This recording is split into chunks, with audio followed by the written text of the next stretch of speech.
सर्वेभ्यः नमो नमः। जय श्री राम। सज्जनों, आज हम माँ दुर्गा के विसर्जन अर्थात नवमी तिथि और विजयादशमी दशहरा की चर्चा कर रहे हैं। इस वर्ष ये दोनों पावन पर्व 23 अक्टूबर दिन सोमवार को ही पड़ रहे हैं, इसलिए किसी भी प्रकार के शंका और भ्रम में ना पड़े। आपको 23 तारीख को ही माँ दुर्गा का नवमी का पारण और विसर्जन करना है। दोपहर में कुछ पंचांग में 2:30, कुछ पंचांगों में दोपहर 3 बजे से दशमी का प्रारंभ हो रहा है। तो स्कंद पुराण का साफ निर्देश है कि हमें कौन सी दशमी का प्रयोग करना है जो कि हमारे लिए अच्छी हो।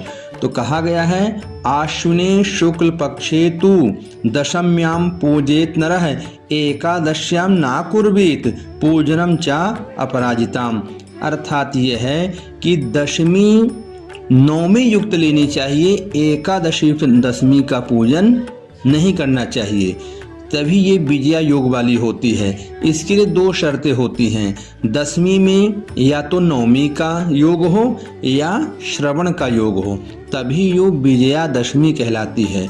अगर उसमें एकादशी लग गई तो वो विजया फिर नहीं कहलाएगी। तो इसलिए 23 तारीख को नवमी भी है और श्रवण नक्षत्र भी है, इसी कारण से 23 तारीख को ही विजया दशमी मनाई जाएगी। और इसमें माँ दुर्गा का हवन और विसर्जन भी होगा।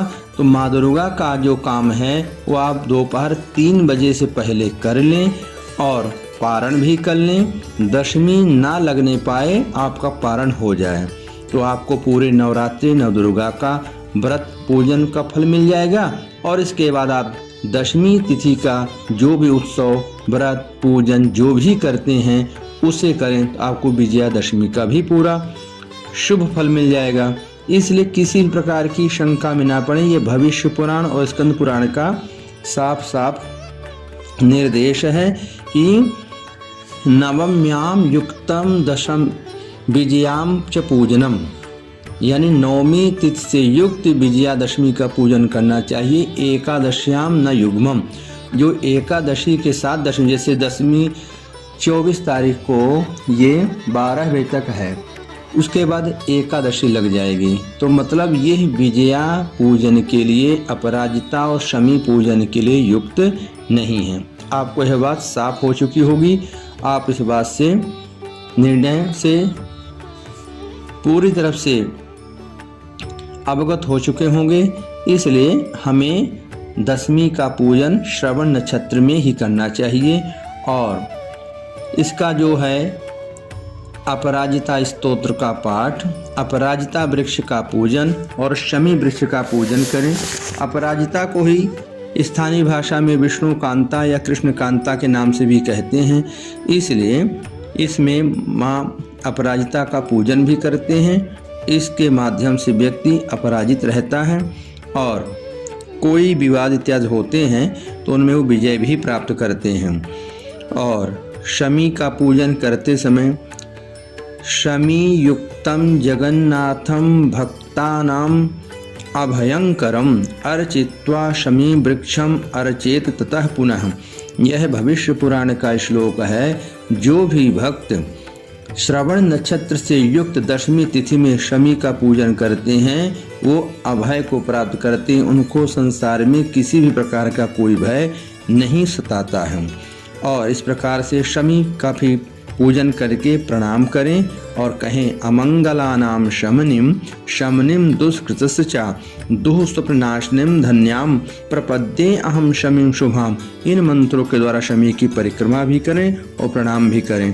और जिनको कई वर्षों से कोई विवाद चल रहा है जमीन का या घर का, तो उस विवादित जमीन के चारों कोने की मिट्टी ले करके और उसमें शहद सिंदूर गुड़ रख करके शमी वृक्ष के नीचे रख दें और उसके ऊपर दीपक जला दें। निसंदेह भगवान की कृपा से आप बहुत जल्द उस विवाद में विजय भी प्राप्त करेंगे, विवाद से मुक्त भी होंगे। और अन्य कोई विवाद चल रहे हैं तो इस दिन शमी वृक्ष की जड़ में शहद और गुड़ चढ़ाने से और शमी की जड़ को धारण करने से और या अपराजिता की जड़ धारण करने से व्यक्ति शीघ्र ही कई विवादों में विजय प्राप्त करते हैं, इसमें कोई आश्चर्य कोई संदेह नहीं। पुनः एक बार आपको ये बता दूं, 23 तारीख को नवमी और दशमी दोनों पर्व एक साथ मनाए जाएंगे। इसमें किसी प्रकार की शंका और भ्रम में नहीं पड़ना है। आपको नवरात्रि और विजयादशमी की बहुत सारी शुभकामनाएं।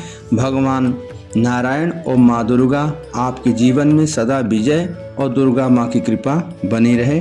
अगले वीडियो में कुछ नई बातें लेकर के आएंगे। जय श्री राम, धन्यवाद, जय माता की।